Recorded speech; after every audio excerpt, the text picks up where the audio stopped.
ang mga kwento ng pag-ibig, kwento ng buhay at kwento ng pag-asa dito sa Barangay Love Stories. Love Stories.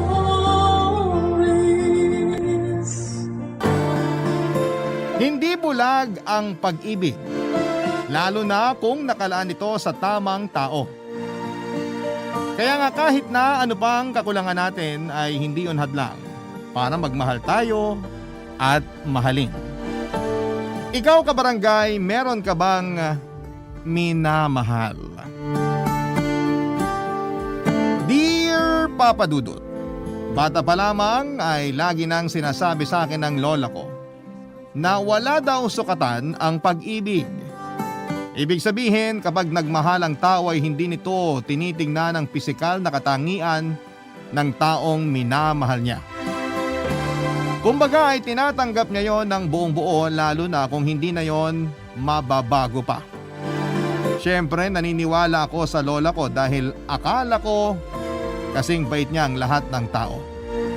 Yun bang tanggap niya kahit na ano pang kakulangan mo basta mabuti kang anak at may respeto sa mga magulang mo? Kaya lang noong nagkaisip na ako at medyo nasakta na ang puso, doon ko napagtanto na may sukatan pala ang pag-ibig. Bago ko po ipagpatuloy ang istorya ko ay pabati muna ng isang magandang araw sa inyo at sa mga kabarangay natin. Ako po si Joseph o mas kilala sa alias kong Jambo, taga Santa Rosa, Laguna. 32 years old, isang cook at negosyante na may pinapatakbong kainan kung saan ay gumagawa at nagbebenta kami ng pizza at pasta na sinimulan namin ng best friend kong si Omar. Matagal na talaga naming pangarap na mag-business nitong si Omar. Simula noong nakaipon kami sa pag-call center agent. Iklaro ko lang na local call center yung napasukan namin. Natanggap kami ng isang local business dito sa Pilipinas. Kaya mga Pinoy din ang tumatawag sa amin. Ang bait nga nila roon kasi tumatanggap sila ng empleyado kahit na high school lamang ang tinapos. Pasyon namin pareho ni Omar ang pagluluto kaya nag-decide kaming sumugal sa pagbibusiness at nagsimula lang kami noon sa kiosk at isang oven. Hirap na rin kasi ako sa biyahe noong pumapasok ako sa call center dahil sa kondisyon ko. Maliit kasi ako, Papa Dudut. Kung tawagin ay bansot at madalas natuksuhing unano. 4 feet flat lamang kasi ang taas ko. Pero masipag naman akong tao, Papa Dudut. Noong nasa call center pa kami ni Omar ay lagi akong umaangkas sa motor niya para sabay kaming pumasok sa trabaho. Pero kapag di pareho ang shift namin ay nagko-commute po ako. Bagay na medyo challenging sa akin dahil sa kalagayan ko. Malaki raw ako noong pinanganak kaya binigyan ako ng palayaw na Jumbo. Pero noong papalaki ay doon na napansin na maliit ako. Nakakatawa nga nung una kasi Jumbo ang palayaw ko pero bansot naman ako. Simula pagkabata, tampulan na ako ng tukso. Lalo na ng mga kaklase ko sa eskwelahan. Kaya high school lang ang tinapos ko kasi medyo na-trauma ako sa klase ng panunukso sa akin. Mahirap lang din ang pamilya namin at maaga akong naulila sa mga magulang noong magkasunod na namatay sina nanay at tatay dahil sa karamdaman. Buti na lamang at meron akong super lola na nagtaguyod sa akin. Kaya nangako ako sa sarili ko na hindi ako susuko hanggat hindi kami umaasenso at hindi ko nabibigyan ng malwang pamumuhay ang lola ko.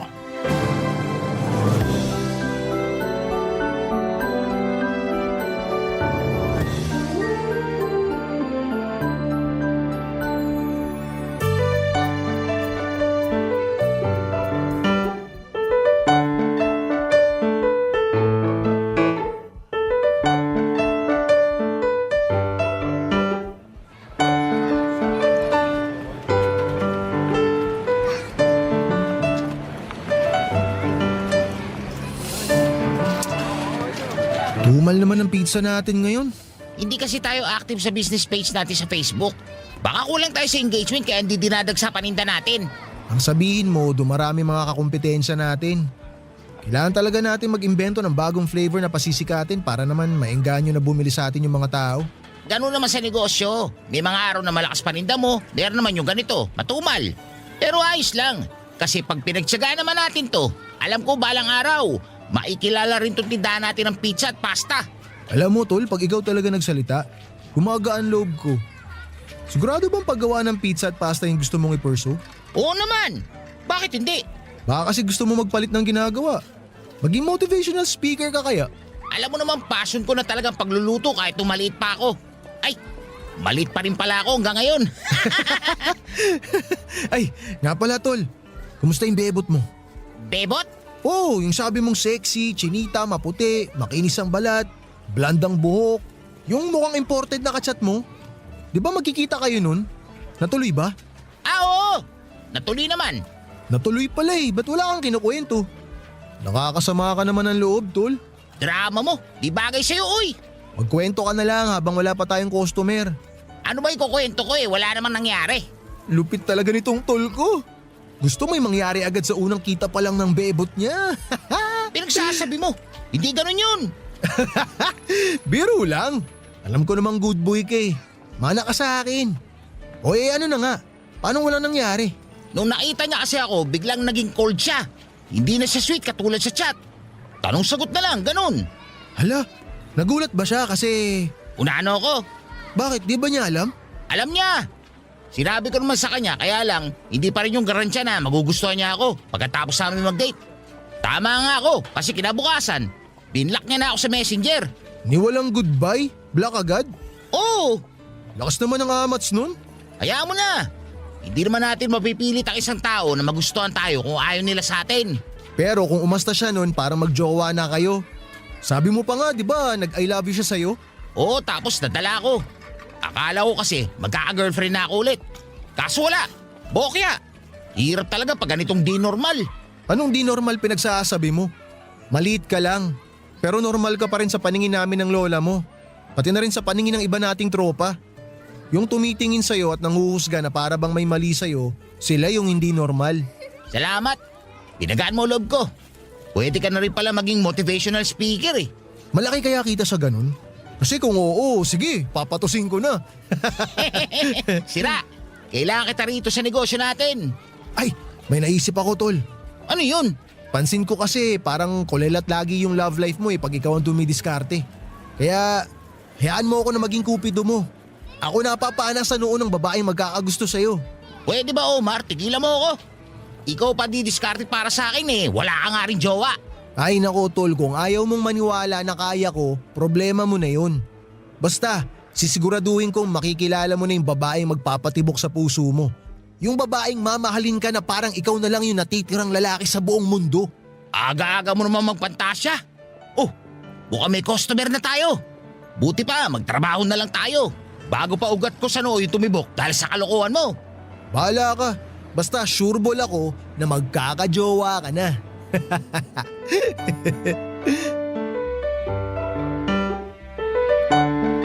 Kahit nabansot ako, sabi nila ay may itsura daw ako. Kaya naman meron din akong mga naging girlfriend papadudot. Kaya lang, 1 buwan lang ang pinakamatagal kong relasyon kasi madalas ay pineperahan lang ako. Nakakatawa nga na hindi naman ako mayaman pero gusto nila akong perahan. Medyo kasalanan ko rin siguro. Sobrang insecure ko kasi sa kabuang pisikal ng itsura ko. May itsura nga ako pero bansot ako at ipit ang boses ko. Kaya kung anong kakulangan ko sa pisikal na katangian, binabawi ko sa pagbibigay ng regalo. Doon ako sinamantala ng mga nakarelasyon ko. Bigay todo naman ako sa pagbibigay sa kanila ng kung ano-ano. Pero sa huli, magigising din sila at matatauhan. Kalaunan ako ang iiwanan. Kaya papadudot tinanim ko na lamang sa isipan ko na hindi na talaga ako magkaka-love life at tanggap ko yon. Tulad ng marami ay pangarap ko rin na magkaroon ng sariling pamilya. Pero pahirapan talaga ang humanap ng babaeng tatanggap sa pisikal na itsura ko. Kaya nga hindi na ako umasa sa sinabi ni Omar na mag-aalakupido siya para magka-girlfriend na ako. Hinayaan ko na lamang siya sa plano niya at kunwari akong sumang-ayon. Sa isip ko ay baka bored lamang yung kaibigan ko, pero laking gulat ko nang sabihin niya sa akin may gusto raw makipag-blind date sa akin. Since blind date, wala kaming ideya sa itsura ng isa't isa. Umasa na lamang ako na hindi siya magulat o mandiri kapag nakita na niya ako. Sa totoo lang, ayoko na talagang sumipot sa date na yon, pero mapilit itong si Omar. Kaya sabi ko sa sarili ko, sige, pagbibigyan ko na lamang. Aaminin ko na medyo na-excite ako ng konti kasi noon na lamang ulit ako makikipag-date.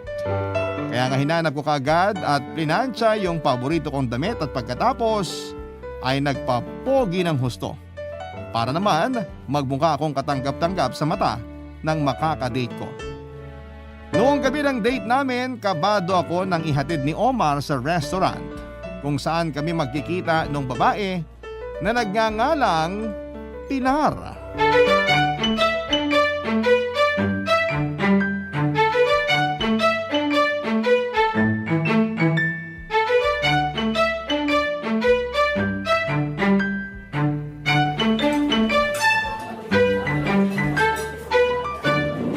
Wow, ang ganda naman dito sa restaurant na pinagdalan mo sa akin. Yung totoo, si Omar nakadiscover nito. Sabi niya maganda raw dito, saka masarap yung pagkain kaya dito niya tayo dinala. Talaga? Mukhang tama nga siya. Pero alam mo kung ano pa yung maganda bukod sa restaurant na to? Ano? Yung nasa harap ko. Ikaw. Ay, ang corny naman. Corny na pala pagsasabi ng totoo. Eh di salamat. Wala eh, nagagandahan talaga ako sa'yo. Huwag mo na akong binubola dyan. Sige ka, baka maniwala ako. Maniwala ka lang. Pagkakita ko nga sa'yo kanina, para ako naging estatwa. Di ako nakagalaw. Ganon? Oo! Baka sabihin mo na naman na corny ako ha. Hindi na. Hindi ko nasasabihin corny ka. Sa totoo lang, nagugwapuhan ako sa'yo. Naku, salamat. Pinaghandaan ko talaga ng gusto tong pagkikita natin. Kahit na nung una, hindi ako naniniwala kay Omar na mahahanapan niya ako ng kadate. Hala, bakit naman hindi ka naniwala? Inuhusgahan kasi nila kaagad ako. Saka, sino ba naman gusto makadate yung unano na katulad ko? Ako, gusto ko. Tsaka bakit naman hindi kita magugustuhan? Eh nung una pa lang, ramdam ko nang mabait ka. Kawalan nila kasi hindi ka muna nila kinilala. Hayaan mo na sila ng mga nanghuhusga sa'yo. Ang mahalaga, hindi ka gumagawa ng masama. At saka hindi ka nanlalamang ng tao, no? Salamat Pilar, kasi naiintindihan mo ako. Oo naman, walang kaso yun. Ano ka ba? Ano nga palang pinagkakaabalahan mo sa buhay? May pinapatakbo kaming tindahan ng pizza at pasta ni Omar. Magkasosyo kami at kami rin yung gumagawa ng pizza at nagluluto ng mga paninda namin. Wow, nakakabilib naman. Business-minded pala kayo. Matagal na namin pangarap yung negosyo namin na yun. Kaso syempre, may mga araw na malakas. Meron ding matumal, pero ayos lang naman. Ganon talaga ang negosyo, parang sugal. Sabi ko nga kay Omar, tsagayin lang namin hanggang lumago at umasenso yung negosyo. Ang lakas ng fighting spirit mo. Tsaka gusto ko yung pagiging positibo mo. Kahit maliit ako, matapang naman ako. Wala naman sa tangkad ang katapangan. Pero masaya ako na buo yung loob mo. Basta huwag ka lang makikipagbasagan ng bungo sa ibang tao ha. Ibang klaseng tapang na yun. Pwede ka nang masaktan. Siyempre, di naman ako basagolero. Turo sa akin ng lola ko nung bata pa ako, gamitin ko lang daw tong kamao ko para protektahan yung mga taong mahal ko. Hindi para makipag-away kung kani-kanino. Kaya yun, dala-dala ko yung bili niya hanggang pagtanda ko. Kaya lalo kitang hinahangaan eh. Ibang-iba ka sa lahat ng mga lalaking nakadate ko. Karamihan kasi sa kanila medyo mayabang tsaka may pagka-judgmental. Hindi na siguro mawawala yung mga judgmental na yan. Pero ang importante, alam natin yung halaga natin bilang tao. Oo naman. Salamat kasi pinaalala mo sa akin yan. Walang anuman. Oh, paano? Kain na tayo?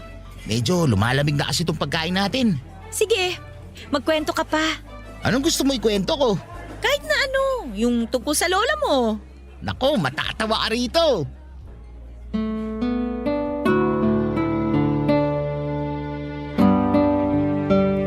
Aminado akong nagulat ako nang makita ko si Pilar. 4 feet 4 inches ang height niya. Mataas lang siya sa akin ng 4 na pulgada. Oo, Papa Dudut. Pareho kaming maliit ni Pilar. Pero bukod sa pagkagulat ay hindi ko rin napigilan ang sarili kong mamangha sa angkin niyang kagandahan. Para siyang diyosa na nahulog mula sa langit. Pagpasok niya sa resto at nang magtama nga ang mga mata namin ay sinalubong niya agad ako ng matamis niyang ngiti dahilan para matunaw sa labis na kagalakan ng puso ko. Ewan ko ba, para akong nanigas ng sandali at naging tuon. Bukod sa magandang mukha ni Pilar ay masarap din siyang kausap. Talagang Pilipina rin ang datingan niya na hindi makabasag ng pinggan. Pero sa totoo lang, kahit na nakaka-starstruck ang ganda niya ay mabait si Pilar at komportable akong kasama siya. Hindi ko kailangang magpanggap. Yung bang hindi ko kailangang magkunwari na ibang tawa ko para lamang magustuhan niya. Nag-uumapaw sa tuwa ang puso ko nang sabihin niya na hinahangaan niya ako ng husto nung kinuwento ko kung ano ang pinagkakaabalahan ko. Masasabi ko na nag-enjoy ako sa date naming yon at pagkatapos ay umasa ako na masusundan pa yon. Papa Dudut, bago matapos nga ang date namin ay hindi ko na pinalagpas pa ang pagkakataon na hingin ng number ni Pilar, Papa Dudut. Barangay Love Stories. Barangay Love Stories. Matapos kong hingin ng number ni Pilar ay nagsimula na nga kaming magpalitan ng text message. At aminin kong hindi maalis ang ngiti sa mga labi ko sa tuwing lumilitaw ang pangalan niya sa cellphone ko. Para akong teenager kong kiligin at hindi ngayon nakaligtas sa matinik na mata ni Omar. Lagi niya akong inaasar at tinatanong kung ano na ang balita sa amin ni Pilar. Noong sinabi ko na mabuting magkaibigan lamang kami ay hindi naniwala ang loko. Pinagpilitan pa rin niya. Nadigahan ko na si Pilar lalo na noong aminin kong may feelings na ako para sa kanya, Papa Dudut. Kakilala ni Omar yung panganay na kapatid ni Pilar. Yon ang naging ugnayan nilang dalawa. Minsang naikwento ng kapatid ni Pilar kay Omar na hanapan daw nila ito ng manliligaw. Doon na nga ako sinet up ng blind date ni Omar kay Pilar. Sa totoo lang, Papa Dudut, ay hindi naman mahirap magustuhan si Pilar. Bukod sa magaganda niyang katangian ay ramdam ko yung sincerity niya. At hindi nagbago ang tingin at paghanga niya sa akin simula noong araw na makilala ko siya. Kaya nga hindi na ako nagpatumpik-tumpik pa nang makumpirma ko sa sarili ko na mahal ko na siya. Agad ako nagtapat ng damdamin kay Pilar at sinuklian din niya ng parehong pagtingin yon. At nang simulan ko na siyang ligawan, sinabi niya sa akin na gusto raw muna akong makilala ng nanay niya.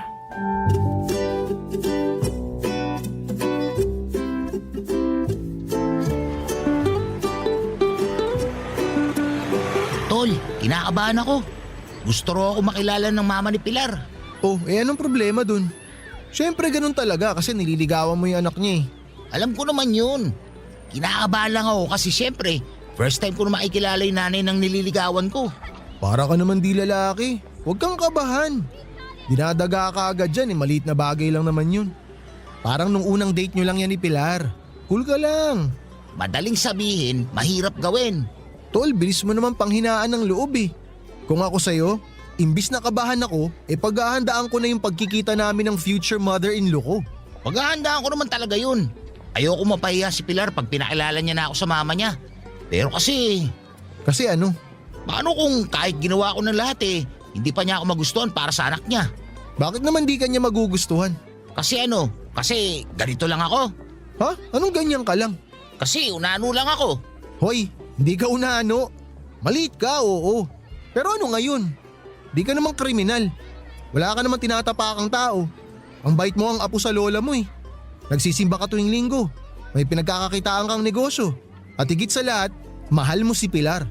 Kaya bakit hindi ka niya magugustuhan dahil lang sa pagiging bansot mo? Naisip ko lang naman. Saka, hindi mo ko masisisi kung bumababa kumpiyansa ko sa sarili. Sana talaga hindi na lang ako pinanganak na ganito. Kaya siguro maagang nawala mga magulang ko kasi sumpa ako sa kanila. Lo, sino naman nagsabi sa iyo niyan? Yung mga nabubuli sa akin nung nag-aaral pa ako. Sila yung mga sumpa at salot sa lipunan. Kasi naturingan nag-aaral pero mga ugaling balatuba. Nako, kung nandun lang ako, bibigyan ko sila ng leksyon eh. Yung leksyon na hindi nila makakalimutan sa tanan ng buhay nila. Hayaan mo na.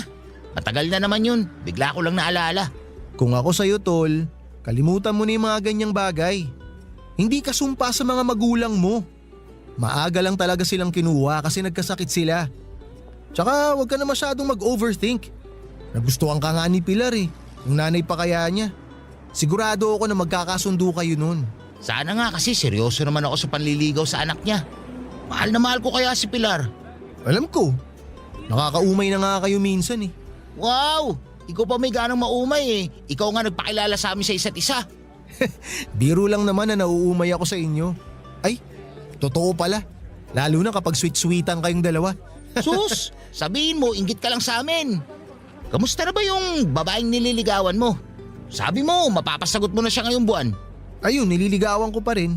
Pero parang tagilid ako. Kasi may isang naniligaw sa kanya eh. Tas mukhang mas type niya yun. Di na siya madalas mag-reply sa mga chat ko tapos medyo cold na rin siya sa akin. Pumayag magpaligaw sa'yo tapos tumanggap din ng ibang manliligaw. Tagilid ka nga dyan. Tigilan mo na yan. Di kanyang gusto. Awit naman tol. Sakit mo magsalita. Real talk lang. Hanap ka na lang ng iba. Baka lalo ka lang masaktan dyan. Sa bagay, tama ka. Bounce na ako. Baka di talaga ako para sa mga Pinay. Baka para talaga ako sa mga AFAM. Subukan mo.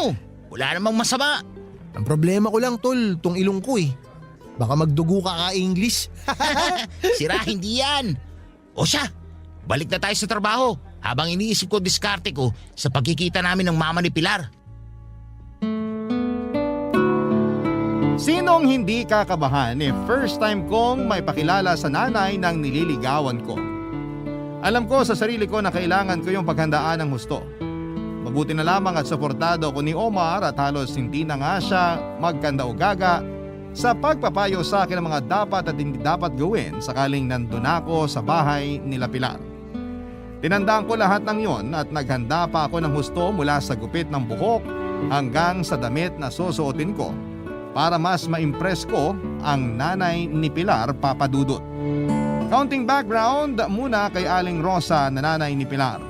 Single mother siya na nagtaguyod ng 3 anak at may pagka-istrikta, lalo na kay Pilar. Sobrang mapanuri si Aling Rosa pagdating sa mga manliligaw ng anak niya. Pero alam ni Pilar na mahal lang siya ng nanay niya at gusto lang siya nitong protektahan. Ayaw kasi ng mama niya na masaktan siya ng kahit na sinong lalaki. Sa bagay, overprotective rin naman sa akin ang lola ko kaya naiintindihan ko ang mama ni Pilar. Saka sa isipan ko ay baka mas madali kay Aling Rosa na tanggapin ako bilang manliligaw ni Pilar dahil bukod sa mahal ko ang anak niya ay pareho pa kami na maliit. Hindi nagtagal ay dumating na yung gabi na pupunta ako kina Pilar para makilala ang nanay niya. Tinext lamang niya sa akin ang address ng bahay nila at inihatid pa nga ako roon ni Omar gamit ang motor niya. Gayak na gayak ako at nilagyan ko pa ng wax ang buhok ko para mas maging maayos. Oo nga pala Papa Dudut, meron din akong dalang mga rosas para kay Pilar at sa nanay niya. Ang gumulat sa akin noong pagkakataong yon, allergic pala sa rosas si Aling Rosa. Nagsimulang magtaray ang nanay ni Pilar dahil na-trigger ng dala kong rosas ang allergy niya. Hindi tuloy magkanda-ugaga si Pilar sa paghingi ng paumanhin sa akin dahil nakalimutan niyang sabihin ang tungkol sa bagay na yon.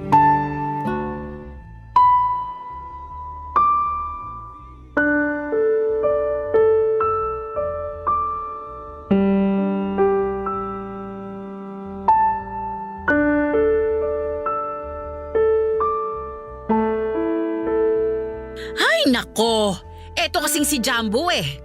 Buti na lang talaga na inuman ko agad ng gamot yung allergy ko kung hindi lumala. O ngayon alam mo na, sa susunod, wag ka nang magdadala ng rosas dito ha? Opo, pasensya na po kayo. Ma, wala pong kasalanan si Jumbo. Hindi niya alam kasi hindi ko po nasabi sa kanya. Ay kahit na! Akala ba nitong manliligaw mo ay makukuha niya ang loob ko porke may dala siyang bulaklak? Pwes, diyan ka nagkakamali. Hindi mo ako madadala sa ganon. Naiintindihan mo?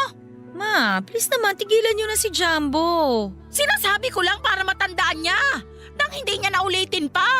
Bakit kailangan yung sabihin kay Jumbo yan? Wala naman siyang ginawang masama sa inyo. Nagmagandang loob na nga siya na dalan kayo ng bulaklak, tapos ganyan pa kayo magsalita sa kanya? Aba bakit? Dapat ba maging mabait ako?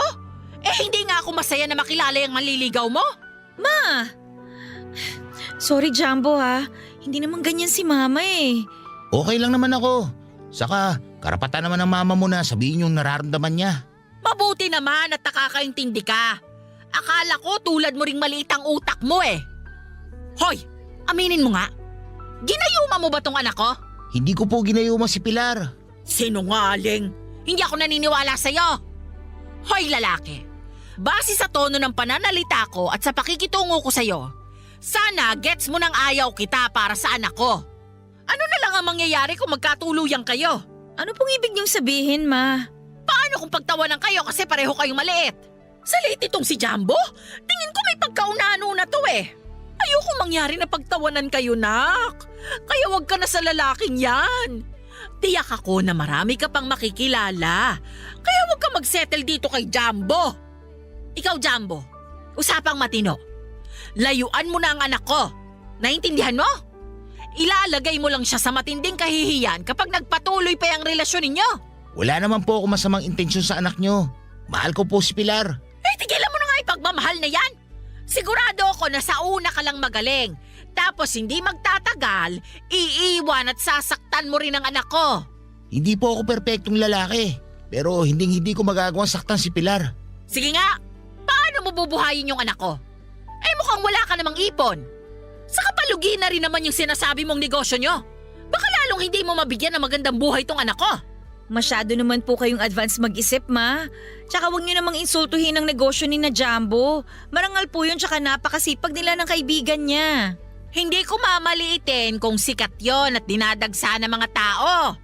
Hindi ko nga kilala yung tindahan nila Nagsisikap po kami ng kaibigan ko na palaguin yung tindahan namin. Hindi po kami sumusuko kahit na may mga araw na matumal talaga yung benta. Gusto ko sanang humanga sa lakas ng loob mo.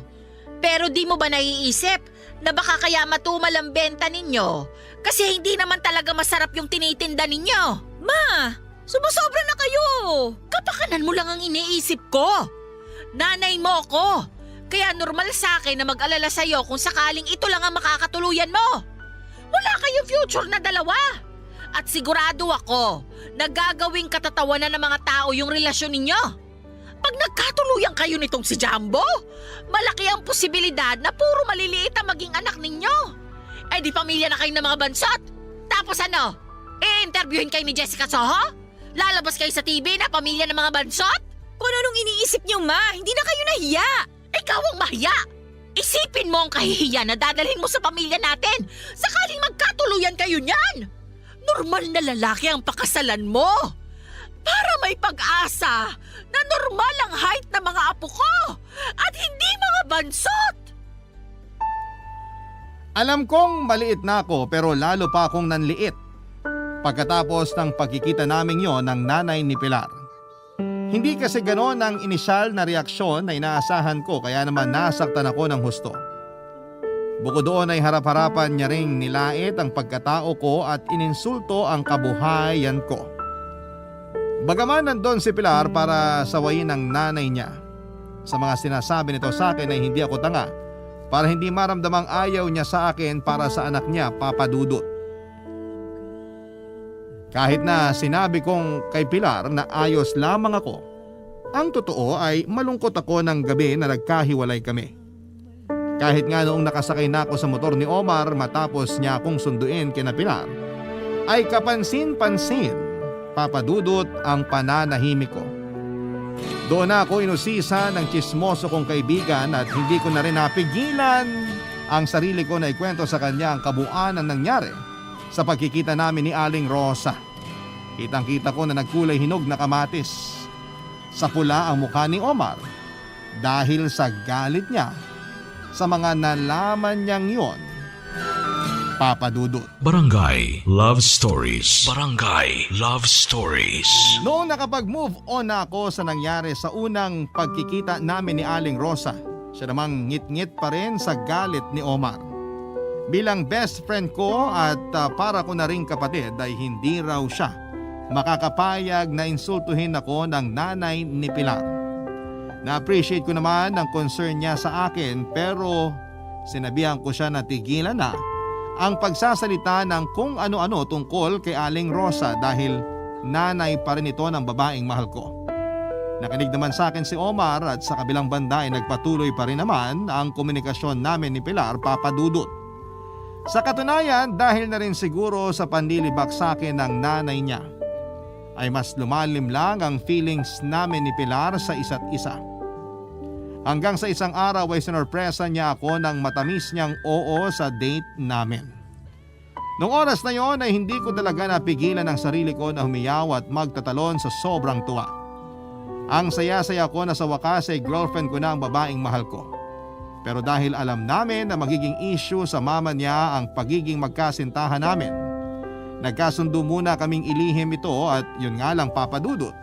Ang pagtatago sa relasyon namin ay hindi rin po nagtagal.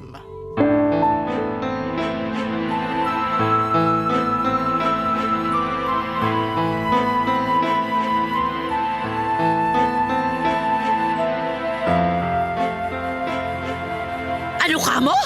Nabuntis ka ng unanong yan?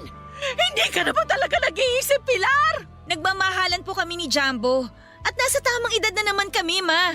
Hindi namin inaasahan na ganito kabilis ako mabubuntis pero handa na kaming bumuo ng pamilya. Ano sinabi mo? Nahihibang ka na ba? Magpapaalam po ako sa inyo. Lilipat na po ako kina Jumbo. Iiwan mo na ako para sumama sa bansot na yan? Nagmamahalan kami at magkakaanak na po kami. Kasalanan mo talaga to, Jumbo.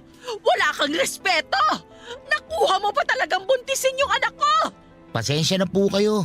Pero nakahanda naman po akong panagutan si Pilar. Hindi ko po siya pababayaan. Lalo na yung magiging anak namin. Hindi ako naniniwala sa'yo. Baka mapahamak yung anak ko pag magkasama na kayo. Wala pong mangyayaring masama kay Pilar. Aalagaan ko po siya at mamahalin. Diyan! Diyan kayo magaling! Sasabihin ninyong aalagaan ninyo, mamahalin ninyo. Pero sa huli, iiwan nyo rin lang kaming mga babae. Ganyan na ganyan ang ginawa sa akin ng walang hiya kong mister. Kaya ayun, pinalayas ko. Binigay ko na dun sa kabit niya. Magsama sila sa impyerno. Ma, hindi naman po lahat ng lalaki katulad ni Papa. Kaya hindi niyo po kailangang husgahan si Jumbo. Wala pa rin akong tiwala sa kanya. Galit din ako sa'yo. Kasi sa dinami-rami ng normal na lalaking may kursunada sa'yo, sa kanya ka pa nagpabuntis. Cum laude ka pa naman ng kolehiyo.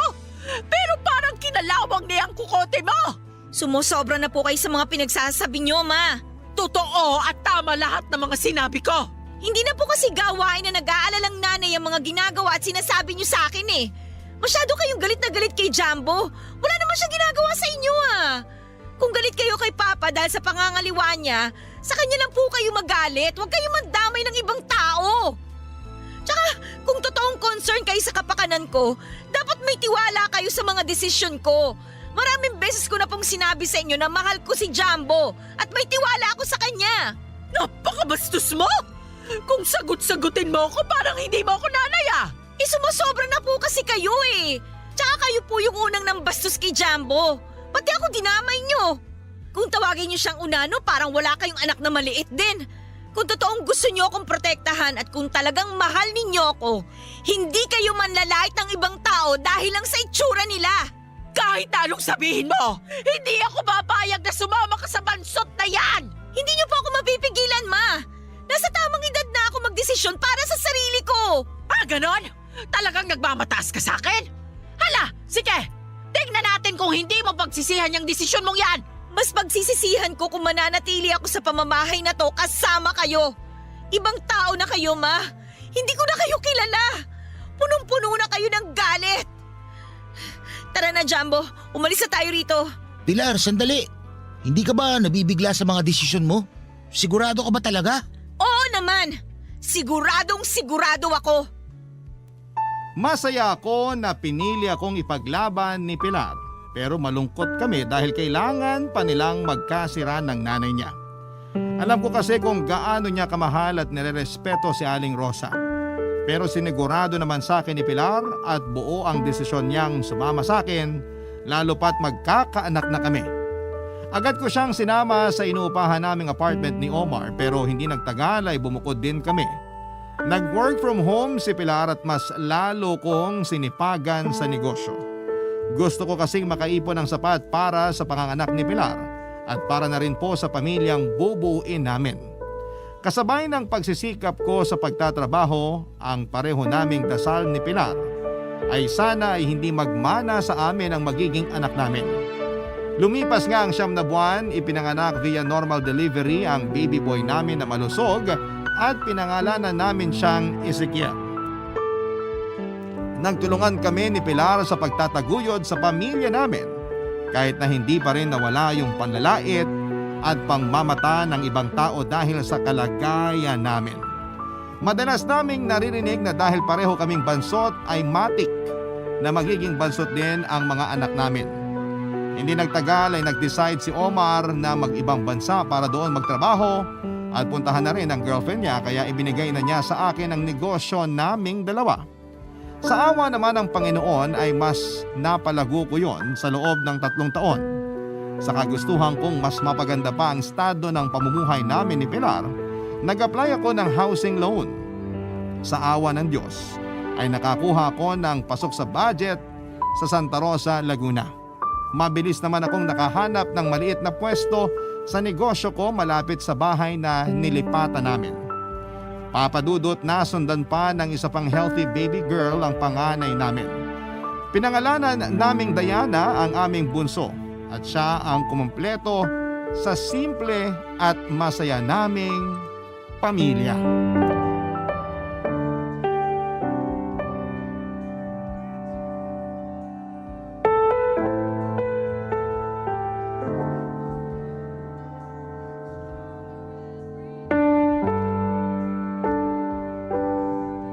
Grabe, Jumbo. Hindi pa rin ako makapaniwala na nakalipat na tayo sa bago nating bahay. Tapos, sakto pa kasi lumalaki na yung pamilya natin. Lahat ng ito nagbunga dahil sa pagsisikap at pagtutulungan natin. Sobrang saya ko, Pilar, kasi unti-unting natutupad ang mga pangarap natin. Pero sa totoo lang, ikaw lahat ito. Nahawa mo lang ako kaya tumatapang at lumalakas din yung loob ko. Bilang padre de pamilya, tungkulin ko na itaguyod kayo ng mga anak natin. Kayo ng mga anak natin yung inspirasyon ko. Kaya lalo ako nagsusumikap at nagpapatuloy sa buhay. Salamat kasi pinagkatiwalaan mo ako. Salamat din kasi hinayaan mo ako maging tatay sa mga anak natin. Akala ko hanggang sa paggawa ng pizza at pagluluto na lang ng pasta yung papel ko sa mundo eh. Mas lalo niyong binigyan ng kahulugan yung buhay ko. Binigyan mo rin naman ng kahulugan yung buhay ko. Pinatunayan mo sa akin na merong lalaki na magmamahal sa akin ng totoo. Kahit na ganito lang ako. Ang baba kasi talaga ng kumpiyansa ko sa sarili. Kahit na maraming nanligaw sa akin kasi maganda raw ako. Pero hindi ko maramdaman yung sincerity ng mga nanliligaw sa akin. Pakiramdam ko, natcha-challenge lang sila. Tapos katagalan paglalaroan lang nila ako. Kaya mas lalo kong na-appreciate yung sarili ko. Kasi araw-araw mong pinapaalala sa akin na mahalaga ako at kamahal-mahal. At hindi ako magsasawang ipaalala sa'yo kung gaano kita kamahal. Maswerte ako na nakilala kita, na dumating ka sa buhay ko. Kayo ng mga anak natin. Kaya ipinapangako ko, lalo ako magsisika para mabigyan kayo ng magandang buhay at maayos na kinabukasan. Hindi mo naman kailangan solohin lahat ng pagsisikap para sa pamilya natin. Kasama mo ko. Pangako ko rin na lagi kitang tutulungan at susuportahan bilang nanay ng mga anak mo. Hindi na lang bilang nanay ng mga anak natin. Kasi gusto na kita maging asawa, Pilar. Ha? Alam ko na pinag-usapan nating hindi muna tayo magpapakasal hanggat hindi ka pa nakakapanganak noon sa panganay natin. Pero naurong na lang ulit yung plano kasi nag-focus tayo sa negosyo nung umalis si Omar. Tapos sobrang naging busy mo rin sa trabaho mo. Kaya nga ngayon na kumpleto na kasi nandito na ang bunso natin at nakalipat na tayo dito sa sarili nating bahay. Naisip ko na baka pwede ko nang hingi ng kamay mo para maging misis ko. nagpo-propose ka ba sa akin? Oo, pumapayag ka ba maging asawa ko? Oo naman. Nasan mo na yung singsing? Ay, oo nga. Teka, alam ko nilagay ko yun sa bulsa ng pantalon ko eh. Teka ha, kunin ko lang. Eto. Ang ganda naman. Siyempre, matagal ko nang pinag-ipunan yan kasi pinaghahandaan ko tong araw na to. Saka gusto ko maging espesyal yung paglipat natin dito sa bahay natin. Kaya ngayon ko talaga pinlano na mag-propose sa'yo. Ikaw talaga, punong-puno ka ng sorpresa. Uulitin ko yung tanong ko ha. Oh, sige. Marami tayong pinagdaanan at nalagpasan na magkasama. At wala na akong mahihiling pa sa Diyos kundi makasama ka bilang asawa. Pilar, will you marry me? Yes, I will marry you. I love you so much, Jumbo. I love you so much, Pilar! Woo! Magiging asawa na kita!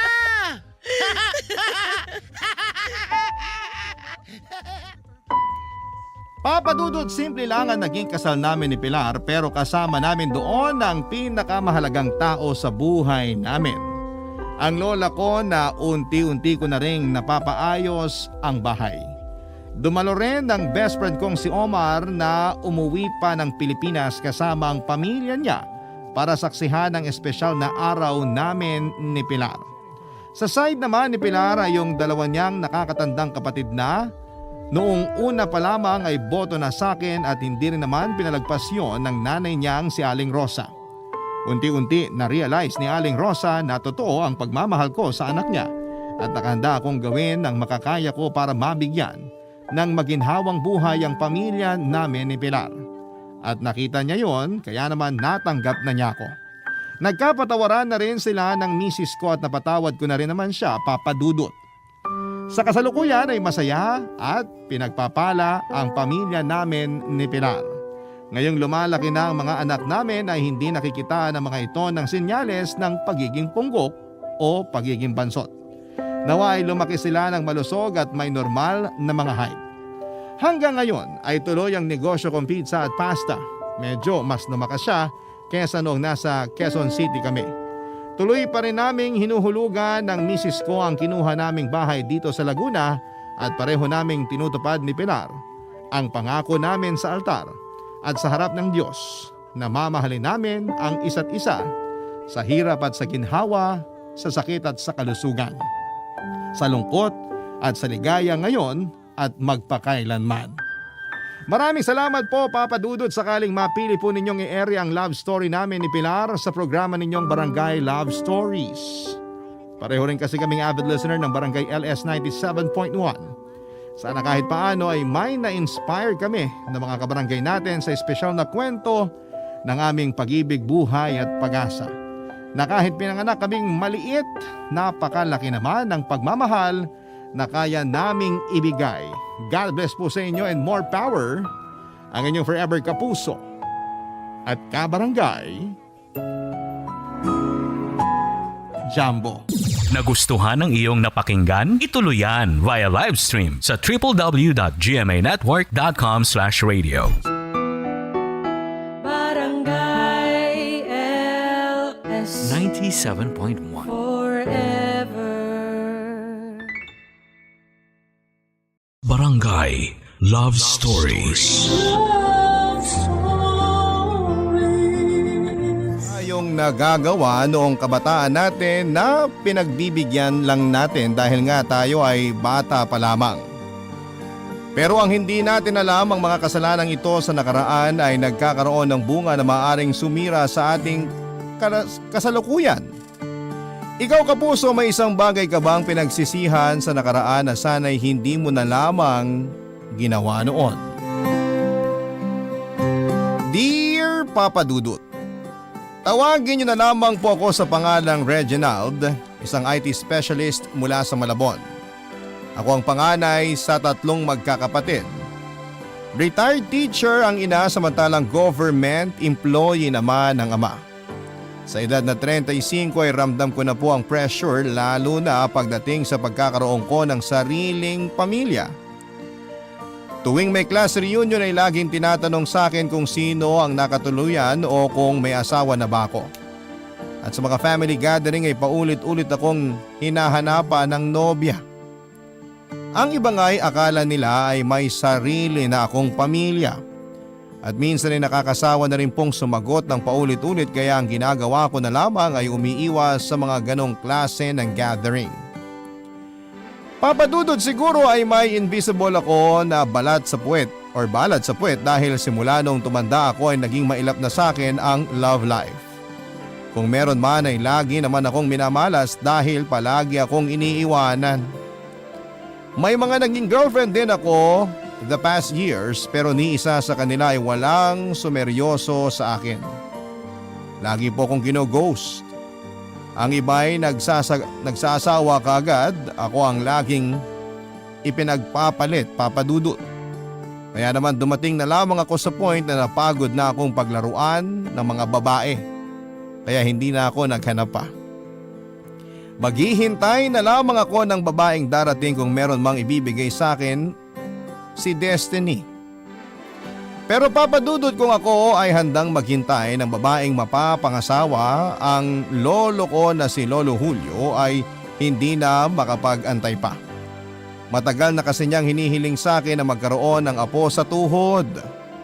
Nangako naman ako sa kanya na bibigyan ko siya ng apo balang araw pero lumipas na lamang ang mga taon ay hindi ko pa natutupad ang pangako kong yon. Gusto kasi niya na bago siya mamatay ay maranasan ulit niyang mag-alaga ng bata katulad ng ginawa niya sa tatay ko at sa aming magkakapatid.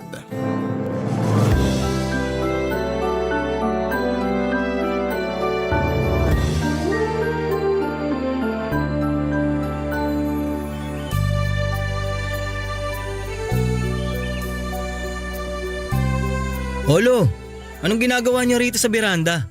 Nagbibilang ng mga magkasintahang dumadaan. Ha? Bakit naman? Wala na akong ibang magawa eh. Wala namang magandang palabas sa TV. Ayaw nyo naman akong palabasin para mamasyal. Kaya eto, inaaliw ko na lang ang sarili ko. Kung may inaalagaan lang sana akong apo, sana may ginagawa ko ngayon. Ay nako, Lo. Yan na naman tayo eh. Kailan mo ba kasi planong magkaroon ng pamilya? Ay, pakiabot nga yung lighter sa tabi mo. Magsisindi ka na naman? Alam niyo namang hindi maganda sa kalusugan ng sigarilyo eh. Alam mo Reginald, 20 anyos pa lang ako, nagsisindi na ako. Palagi niyong sinasabi sa akin na kamamatay ang sigarilyo pero heto ko ngayon. 85 anyos na pero malakas pa rin naman. Kahit na po. Huwag mong pinapalitan ang usapan. Kailan mo nga planong bumuo ng sariling pamilya? Hindi ko pa po alam eh. Mag-iipon muna siguro ako. Ilang taong ka na ba? 35 po. 35 ka na pala eh. Wala ka pa bang ipon? Wala pa po eh. Daming gastusin sa panahon ngayon. Hindi tulad sa panahon nyo noon.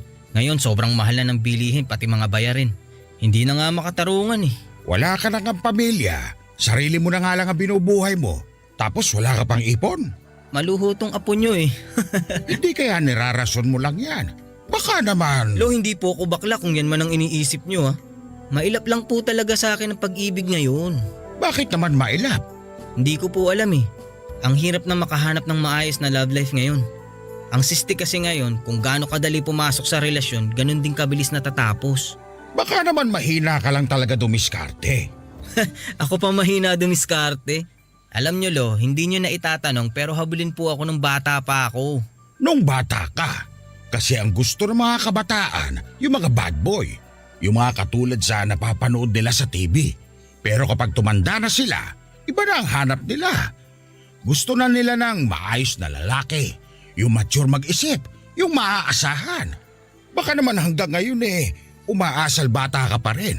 Kaya wala kang nahahanap na matinong karelasyon. Kaya nga rin po ako hirap makahanap kasi yun nga rin po ang gusto ko.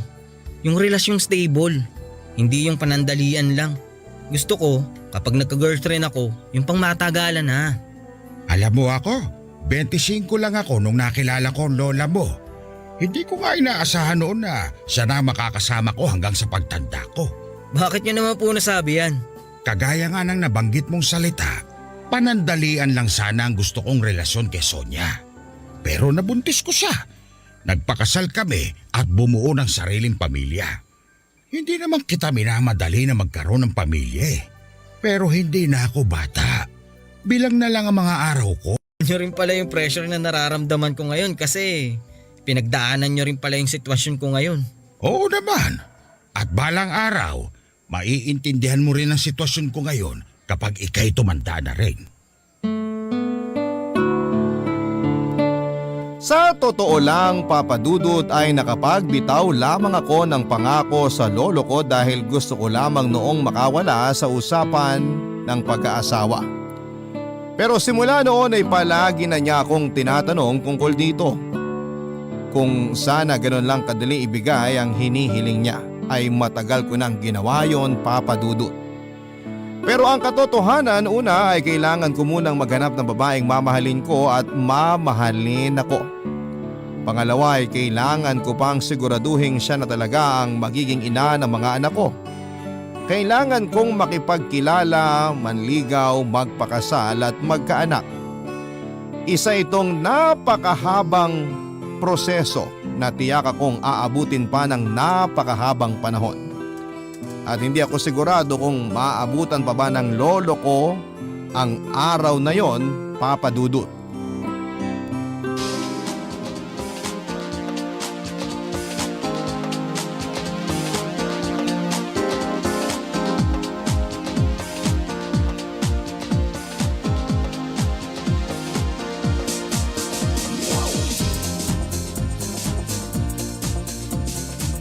Dan!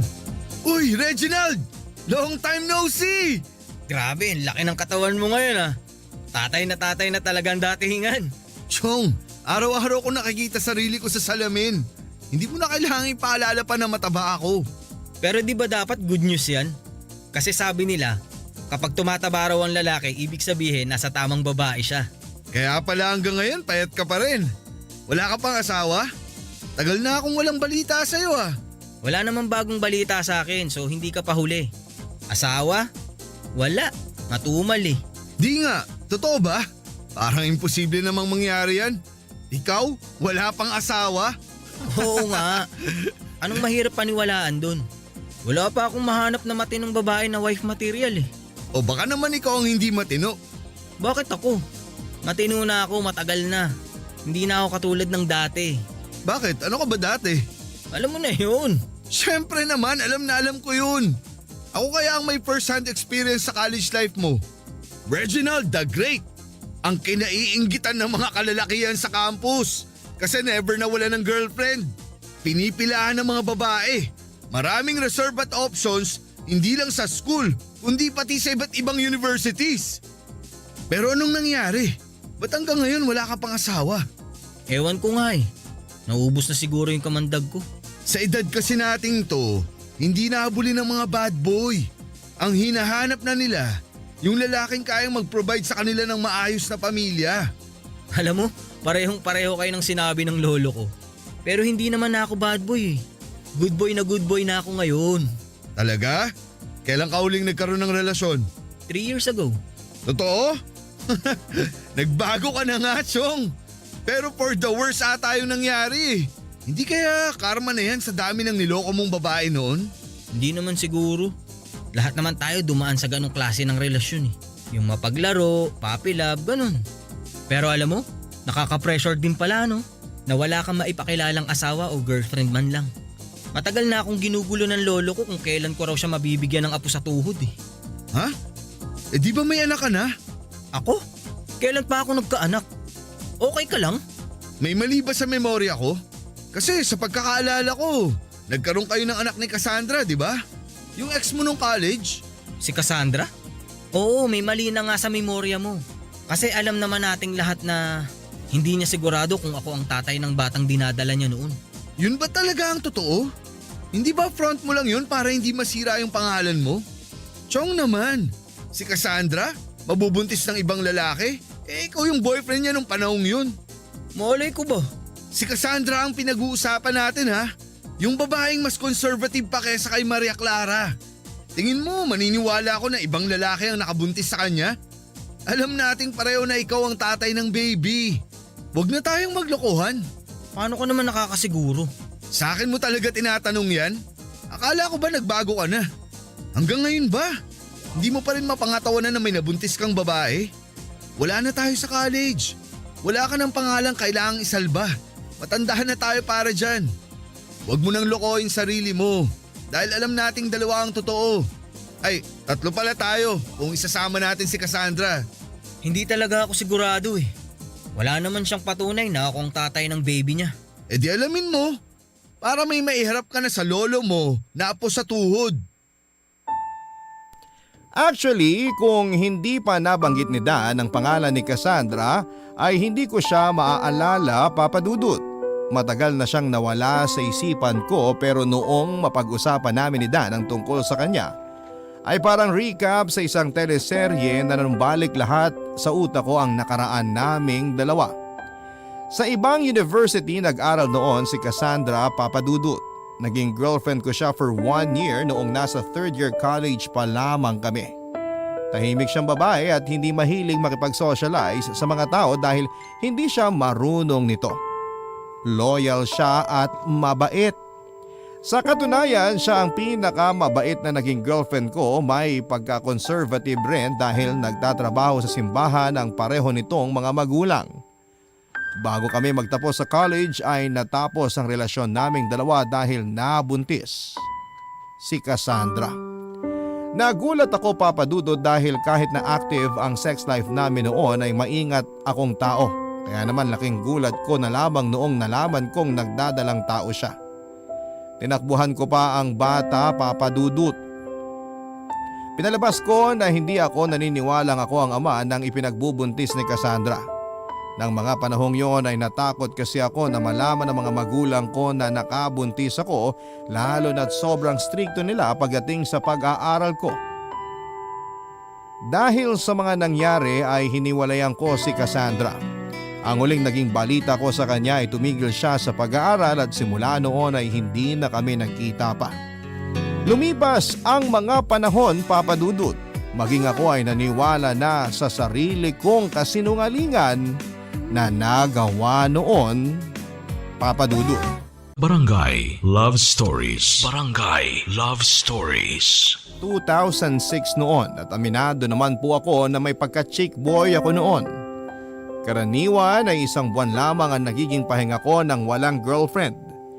Hindi ako proud dito ngayong matanda na ako pero hindi nyo rin naman po ako masisisi noon dahil isa lang naman akong hamak na binata na lapitin ng mga kababaihan. Matangkad po ako 6 flat kaya ginamit ko ang height kong ito para maging basketball varsity. Dito po ako nagsimulang makilala hindi lamang sa buong campus kundi pati na rin sa ibang universities. Sa pamamagitan nito ay nakilala ko si Cassandra na noon ay nag-aaral sa isang kilalang eskwelahan. Mahiyaing tao si Cassandra, Papa Dudut. Sa katunayan ay ang kaibigan niyang si Angie pa ang unang nakipagkilala sa akin at nagsabing nagkakagusto sa akin ng friend niyang si Cassandra. Dahil maganda naman siya at pasok sa standards ko noon ay naisipan namin ni Dan na makipagkita sa magkaibigan. Doon na po nagsimula ang love story namin ni Cassandra. Matagal na raw siyang may gusto sa akin. Sakto namang single ako noon kaya kinagat ko na nga po ang opportunity at nakipagrelasyon ako sa kanya kahit na ang totoo ay wala naman talaga akong nararamdaman para kay Cassandra noon. Siguro at that time ay kailangan ko lamang ng matatawag na girlfriend. Hindi po kasi ako sanay noon na single, Papa Dudut. Kalaunan ay napasagot ko rin naman si Cassandra at naging girlfriend ko siya.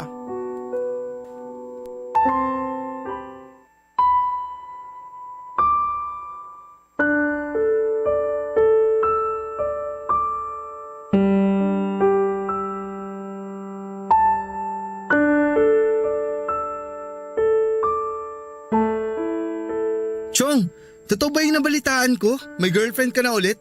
Oo, meron na ulit. Sino? Huwag mong sabihin si Cassandra. Siya nga.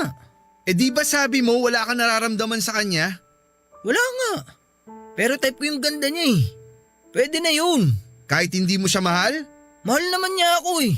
Yun ang mahalaga. Ibang klase ka rin. Basta lang may matawag na girlfriend no? Lalagnatin ka ba kapag wala kang syota? Alam mo naman, kailangan nating alagaan yung reputasyon natin. Wow! Proud ka sa pagiging chick boy mo? O bakit? Ibig lang sabihin nun magandang lalaki ako. Paano naman si Cassandra? Paglalaruan mo lang siya. Bakit mo naman nasabing paglalaroan ko siya? Kasi katawan lang ang habol mo sa kanya. Tama naman, di ba? Sa'yo na mismo nang galing na hindi mo siya mahal. Chong, kaibigan mo ako, pero hindi ko ito-tolerate yung ginagawa mo. Hindi ko naman siya paglalaruan. Oo, tama ka. Siguro sa ngayon katawan lang ang gusto ko sa kanya. Pero matututunan ko rin naman siguro siyang mahalin kapag nakilala ko na siya, di ba? Ang tanong, willing ka bang matuto? Oo naman. Bakit parang sobra-sobra naman ang concern mo kay Cassandra? Hindi ako concerned kay Cassandra. Concerned ako sa ginagawa mo. No offense pero puro babae ang mga kapatid ko. At ayoko silang mapasok sa sitwasyon ngayon ni Cassandra. Ayoko matulad sila sa kanya. Kaya kung kaya kong bawasan ng mga lalaking manluloko sa mundo, gagawin ko. Ang lala naman ang tingin mo sa akin? Hindi naman ako manluloko Maniwala ka, hindi ko siya paglalaruan, promise. Ginagawa mo na nga ngayon Hindi ka naman kasi agad-agad mapapamahal sa tao. It takes time, sabi nga nila. Ikaw ba? Nung niligawan mo girlfriend mo, mahal mo na siya agad? Oo! Kaya natin nililigawan ng isang babae dahil gusto natin sila maging girlfriend. Bakit natin sila gusto maging girlfriend? Kasi mahal natin sila. Ganun lang kasimple yun. Ikaw naman parang di ka lalaki. Alam mo naman yung pangangailangan natin Bahala ka dyan. Matanda ka na. Sakit mo sa ulo. Bata pa ako. Bata pa tayo. Kaya pagbigyan mo na ako. Kailangan ang buhay ini-enjoy lang natin. Saka na yung pagseseryoso kapag matanda na tayo. Panigurado ako. Pagsisisihan mo rin tong mga ginagawa mo balang araw. Hayaan mo na, matagal pa naman yun. Tara na nga. Late na tayo sa klase. Pero aminin mo, maganda si Cassandra, di ba? Oo, maganda nga. Super conservative naman. Good luck na lang sa'yo kung makuha mo ang gusto mo sa kanya. Ako pa ba? Tagal mo na akong kaibigan. Wala ka pa rin bang bilib sa akin? Bilib na bilib nga ako sa'yo Pero mas bibilib ako sa'yo kapag nagseryoso ka. Hayaan mo na sa matatanda yung pangangaral na binibigay mo sa akin ngayon. Kaibigan kita kaya suportahan mo na lang ako. Ikaw kasi nagseryoso ka kaagad sa pag-ibig Hindi ba boring relasyon nyo? Hindi, kasi masaya ako. Masaya kaming dalawa ng girlfriend ko. Eh di congrats kung ganun. Sana nga siya na ang mapangasawa at makatuluyan mo habang buhay. Sana nga. Ano palang susunod na klase natin? Ayan, puro ka kasi babae. Ano nga? Rizal! Wag na kaya tayong pumasok. Minor lang naman yun Eh di wag kang pumasok. Idadamay mo pa ako.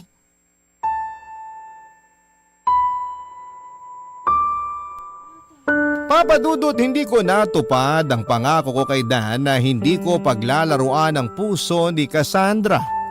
Sinubukan ko namang mahalin siya pero hindi talaga compatible kami sa isa't isa. Para siyang buwan at ako naman ang araw. Hindi kami nagpapang-abot.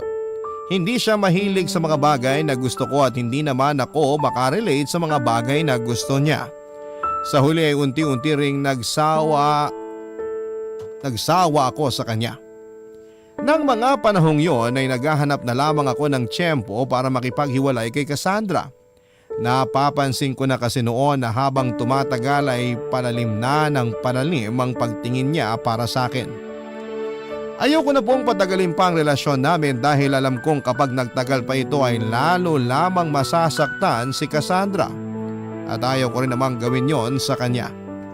Naghihintay na lamang ako noon ang kaunting pagkakamali niya na pwede kong gamitin para maghiwalay kaming dalawa. Ang problema nga lang, Papa Dudut, ay sobrang bait ni Cassandra at wala akong makitang butas na pwede kong gamiting rason para makipaghiwalay. Kahit na nagpapaka-toxic na ako noon ay palaging siya ang nag-giveaway. Siya ang nag-a-adjust. Siya lagi ang umiintindi. Hindi siya controlling at hindi rin selosa at kahit na anumang gawin ko ay never akong nakarinig ng reklamo mula sa kanya. Pero hindi rin nagtagal, Papa Dudut, ay tadhana na mismo ang nag-decide. Isang bagay ang nangyari kay Cassandra at eto na po ang ginamit ko na opportunity para hiwalayan ko siya.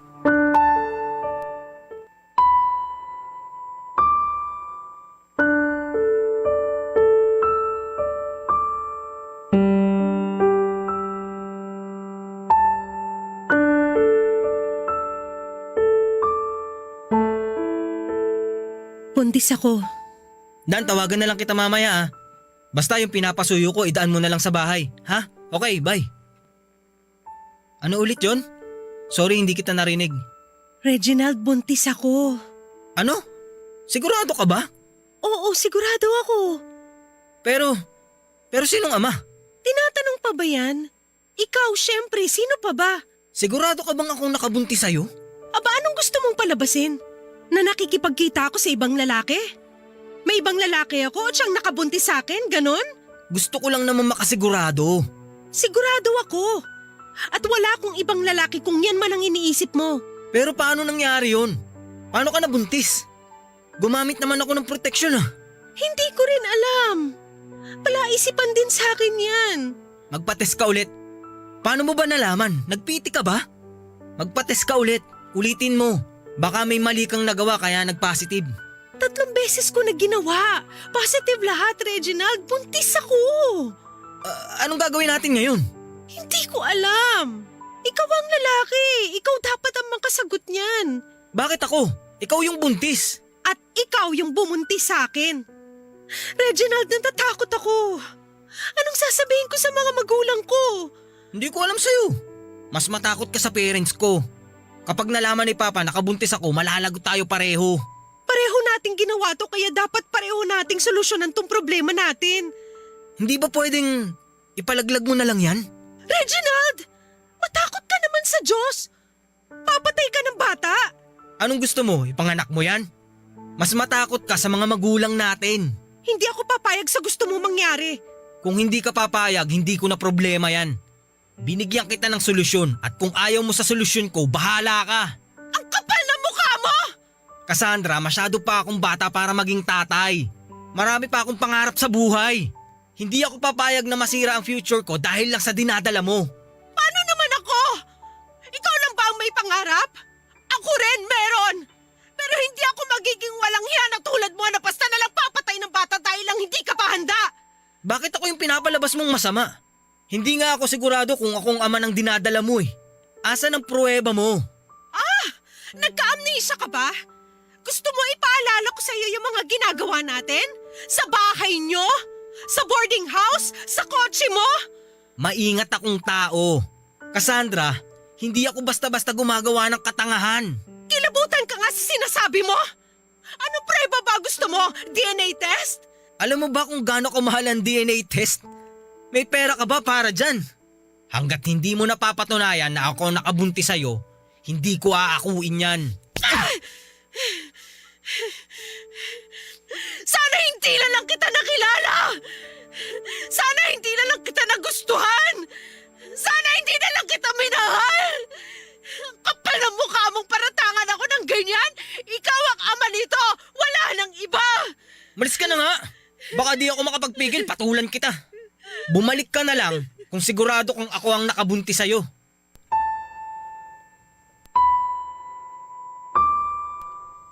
Papa Dudut, wala namang may gusto sa mga nangyari. Wala sa plano ko na buntisin si Cassandra dahil malaki ang takot ko sa mga magulang ko. Kapag nalaman nila ang nagawa ko ay sigurado akong hindi nila ako mapapatawad. Wala akong choice noon kundi ang takbuhan ng responsibilidad ko kay Cassandra at sa anak namin. Isa pa ay hindi pa po ako handa noon ng mga panahong yon. Wala akong alam sa pag-aalaga ng bata lalo na sa pagbuo ng pamilya. Mabilis na kumalat ang balitang nabuntis ko si Cassandra, Papa Dudut, pero pilit kong itinanggi ang chismis. Pinalabas ko na nabuntis ng ibang lalaki si Cassandra kaya ako nakipaghiwalay sa kanya. Alam kong labis na nasaktan si Cassandra sa mga ginawa ko. Binasag ko na nga ang puso niya, nasira na ang future niya tapos ay maging ang pangalan niya ay minansyahan ko pa para lamang maisalba ang pagmumukha ko. Dahil buntis ay kinailangang tumigil sa pag-aaral ni Cassandra kahit na 1 taon na lamang ay gagraduate na sana siya. Nang malaman ni Dan ang nangyari ay hindi siya naniwala sa akin, Papa Dudut. Kahit papaano ay naging kaibigan na rin kasi niya si Cassandra simula noong naging girlfriend ko siya. Kaya kilala na rin niya ang ugali nito. At naniniwala si Dan na ako ang ama ng dinadala ni Cassandra dahil alam naming pareho na hindi nito magagawang magpagalaw sa ibang lalaki. Dahil sa mga nangyari, Papa Dudut, ay unti-unting nagbago ang tingin ko sa mga kababaihan. Nagseryoso na ako sa buhay at hindi na basta-basta pumapasok pa sa relasyon. Sa pagtanda ko ay doon ko na lamang na-realize na hindi pala laro ang pag-ibig. Lahat ng ginagawa ko noong kabataan ko ay bumalik din sa akin, Papa Dudut. Noong natuto na akong magmahal ng totoo at yon ay tunay na nararamdaman ko na nang nag-mature na ako, Papa Dudut. Barangay Love Stories. Barangay Love Stories. Matapos kong makausap si Lolo Julio ay isinugod siya sa ospital dahil sa pneumonia. Agad naman siyang nagamot at nakauwi rin kalaunan. Pero dahil dito ay mas na-pressure lamang ako dahil pinaalala lamang nito sa akin na limitado na lamang ang buhay ng lolo ko. Pero sa pagkakataong ito ay nabigyan ako ng pag-asang tuparin ang hiling niya dahil kay Cassandra. Kung noon ay parang imposible nang mangyari ang gusto ni Lolo, ngayon ay may chance na bigyan ko ng apo sa tuhod si Lolo dahil matagal na pala siyang meron. Kailangan ko lamang hanapin si Cassandra at ang anak ko sa kanya. Ang problema, Papa Dudut, ay nahirapan akong hanapin si Cassandra. Matagal na kasi akong walang balita sa kanya at isa pa ay 16 years na ang lumipas. Huli ko siyang nakita noong college pa lamang kami at hindi pa naging maganda ang hiwalayan naming dalawa. Sinubukan ko ang swerte ko sa social media pero hindi ko siya nahanap dito. Baka siguro hindi siya gumagamit ng Facebook o kung meron man ay iba ang ginagamit niyang pangalan kaya hindi ko siya mahanap-hanap. Nagtanong-tanong din po ako sa mga batchmates ko sa pagbabaka sakaling alam nila kung saan nakatira si Cassandra pero dahil sa ibang university siya noon nag-aaral ay karamihan sa kanila ay nakalimutan na kung sino ang babaeng tinutukoy ko. Ang naging last resort ko na lamang, Papa Dudut, ay ang kaibigan kong si Dan. Sa kanya ko humingi ng tulong para mahanap ko ang anak ko sa dati kong girlfriend.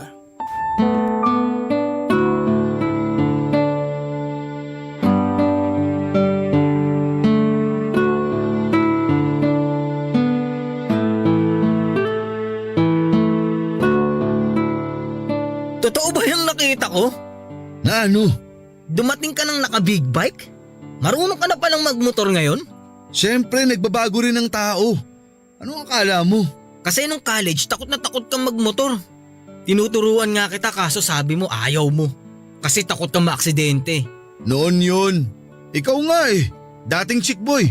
Pero ngayon, huling-huli ka na sa batch natin. Halos lahat may pamilya na. Ikaw, single pa rin. Sa bagay, tagal na rin nating hindi nagkita. Kailan nga tayo huling lumabas? Nung kasal pa ata ng tropa natin, no? Oo, 3 years ago na yata yun. Ganun talaga ang buhay. Nag-iiba na ang priorities natin eh. So anong meron ngayon? Ba't bigla ka nag-aya na makipagkita? Hindi na ako magpapaligoy-ligoy, Dan. Wala na kasi kung ibang mapagtanungan. Magbabaka sakali ako na baka alam mo kung saan nakatira si Cassandra. Si Cassandra? Bakit naman bigla ka nagka-interest sa ex mo? Gusto kong makilala yung anak ko sa kanya. Hindi ba masyadong late na yan? 16 years late ka na para magpakaama sa anak mo, Chong. At least, better late than never, di ba? Teenager na yung anak mo ngayon. Tingin mo matatanggap ka pa niya bilang tatay niya? Hindi ko malalaman kung hindi ko susubukan.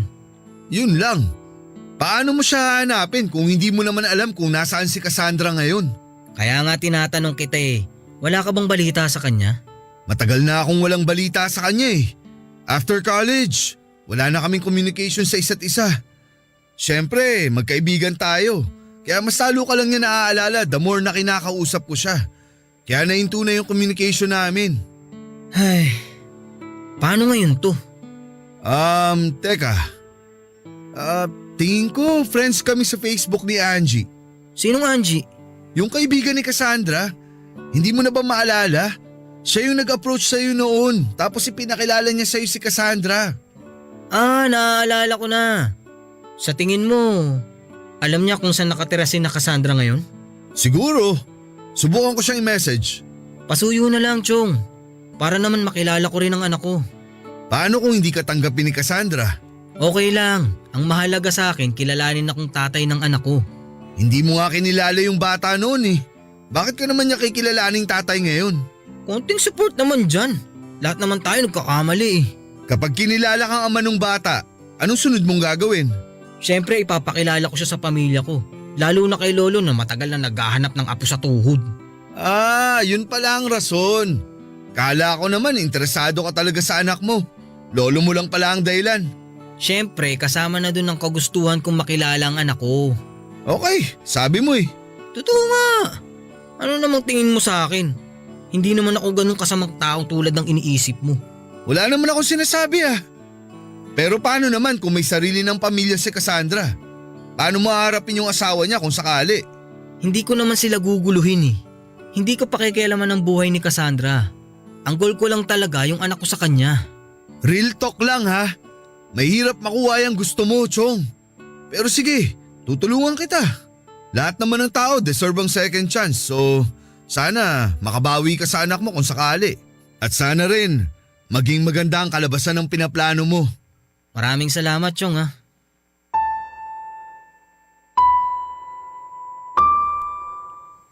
Papadudod sa tulong ni Dan ay nahanap ko kung saan kasalukuyang nakatira si Cassandra.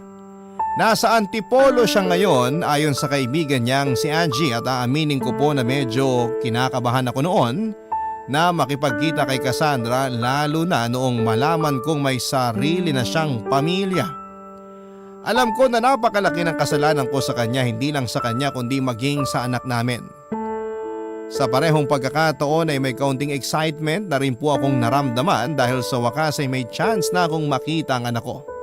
Kahit na hindi ako tanggapin ni Cassandra ay tingin ko'y may karapatan pa rin naman ako sa bata dahil ako ang ama niya. Handa akong harapin ang anumang galit sa akin ni Cassandra, ang mahalaga ay makilala ko ang anak ko. Para magkaroon ng tapang ay nagpasama ako kay Dan, Papa Dudut. Hindi ko na po noon pinatagal pa ang paghihintay. Agad kaming nagpunta sa Antipolo para kitain si Cassandra. Pagkarating namin sa tinitirhan nila ay nagulat po ako sa mga nakita ko. Malayong malayo na si Cassandra mula sa babaeng nakilala ko noong college. Malaki ang ipinayat niya at mas matanda na ang itsura nito kesa sa edad niya. Parang hindi rin gaano maganda ang estado ng buhay nila ngayon at base rin sa mga nakita ko sa lagay niya ngayon base na rin po sa mga nakita ko sa kung saan siya nanunuluyan, Papa Dudut, ay mababakasan ng paghihirap siya.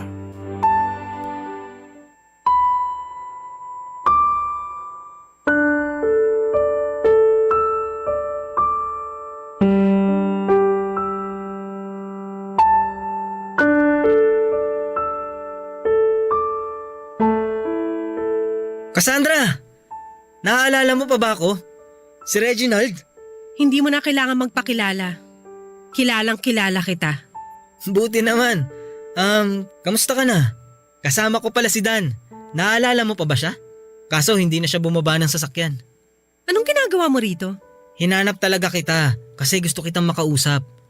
Kung alam mo lang kung sino-sinong taong nilapitan ko para malaman ko kung saan ka nakatira ngayon. Mabuti na lang. Ano pang pag-uusapan natin? Meron pa ba tayong dapat pag-usapan? Gusto kong makita yung anak natin. Anak? Kailan pa tayo nagkaroon ng anak? Nung college, di ba? Hindi mo na ba naaalala? May anak ka ba? Kasi sa pagkakaalala ko, hindi ikaw ang tatay ng batang dinadala ko nun eh. Ikaw mismo ang nagsabi, di ba? Sa bibig mo mismo nang galing na hindi ikaw ang nakabuntis sa akin nun. Alam kong sobrang laki ng kasalanan ko sa'yo. Maling-mali yung ginawa ko sa'yo noon. Pinagsisisihan ko na yun, Cassandra. Sana naman mapatawad mo ko. Dininay mo kami. Ako at yung mismong anak mo, tinalikuran mo, Reginald. Tapos ngayon ka lang magsisisi sa mga ginawa mo? Masyado pa kasi tayong bata nun eh. Natakot lang ako. Hindi ko alam ang gagawin ko nun. Kaya mo ako tinakbuhan? Okay lang sana kung yun lang ang ginawa mo, kaso hindi Sinira mo pangalan ko, gumawa ka ng kwento para bumango ang pangalan mo. Ako ang nag-suffer doon.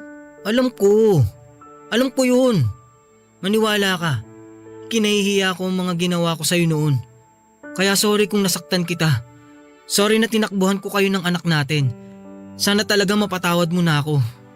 Wala na magagawa ang sorry mo.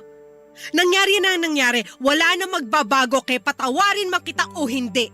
Magalit ka sa akin, okay lang. Deserve ko naman lahat ng galit mo Naiintindihan kita. Pero sana wag mong ipagkait sa akin ang karapatan ko na makilala kong anak ko. Nawala na yung karapatan mo sa bata simula nung araw na itinanggi mo siya. Please, Cassandra. Lakas ng loob mo magpakita sa akin ngayon after ng ginawa mo? Ang kapal na mukha mo magsabi na may karapatan ka sa anak ko. Alam mo ba na dahil sa nangyari, natigil ako sa pag-aaral? Dahil sa pagtalikod mo sa amin, ikinahiya ako ng mga magulang ko. Alam mo ba kung anong feeling nun? Alam mo ba kung gaano kasakit maiwan ang taong minamahal mo? Talikuran ng mga magulang na akala mong susuporta sa'yo? Alam mo ba yung feeling na makitang unti-unting nawawala sa mga kamay mo yung pangarap na pinaghirapan mo? Cassandra. Gabi-gabi, tinatanong ko ang sarili ko, what if hindi na lang ako nakipagkita sa'yo nung araw na yon? What if hindi na lang kita nakilala? What if hindi ko na lang ipinagkatiwala sa'yo yung puso ko? Siguro broadcaster na ako ngayon. Siguro masaya na ako ngayon kasama ang sarili kong pamilya. Pero hanggang what if na lang ako Kasi ang realidad, nandito ako ngayon. Araw-araw na problemado kung paano ko bubuhay ng 5 kong anak kasama ang asawa kong walang kwenta. Tapos bigla ka na lang magpapakita sa akin sakay na mag-ara mong sasakyan? Ang kapal-kapal na mukha mo, Reginald! Please, nagmamakaawa ako sa iyo, Cassandra. Malis ka na. Willing naman akong tumulong basta wag mo lang itago sa akin ang anak natin. Gusto ko lang siyang makita. Gusto ko siyang makilala. Aalis ka ba o tatawag ako ng barangay? Kung ayaw mo siyang ipakita sa akin, kahit pangalan lang niya. Kahit yun lang ang ibigay mo sa akin. Hindi ko naman kayo guguluhin Kapag ba sinabi ko ang pangalan niya, titigil ka na? Oo, promise. Clarice. Clarice ang pangalan niya. Kung gusto mo siyang makita, nasa Memorial Park siya ngayon. Doon siya nakalibing!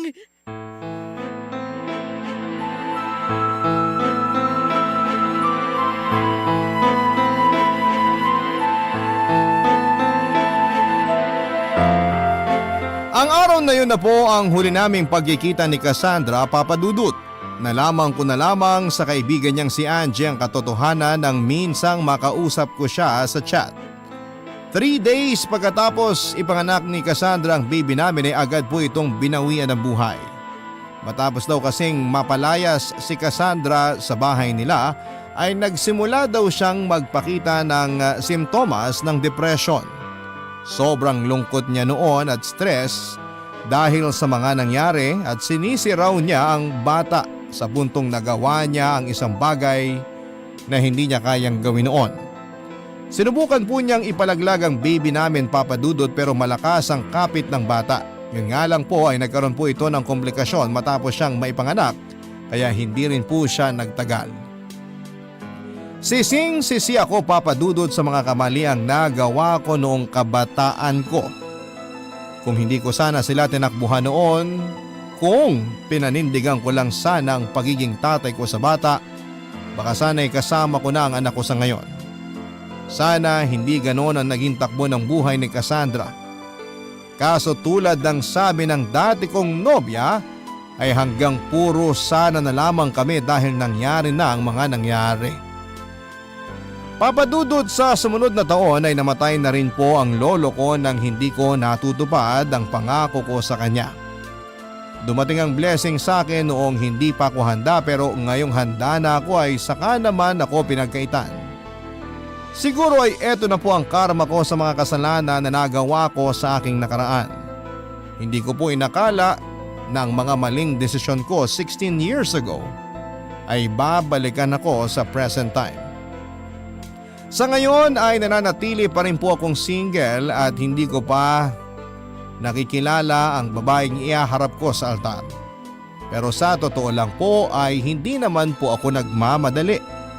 Handa ako maghintay sa second chance na ipagkakaloob sa akin na magkaroon ng anak at sariling pamilya. Hanggang dito na lamang po ang aking kwento, Papa Dudut. Patuloy po akong umaasa na sana balang araw ay mapatawad din po ako ni Cassandra at dalangin ko'y makamit niya ang mga pangarap niya para sa sarili niya. At maraming salamat po and God bless po sa inyong lahat. Ang inyo pong kapuso at kabarangay forever, Reginald. Barangay Love Stories.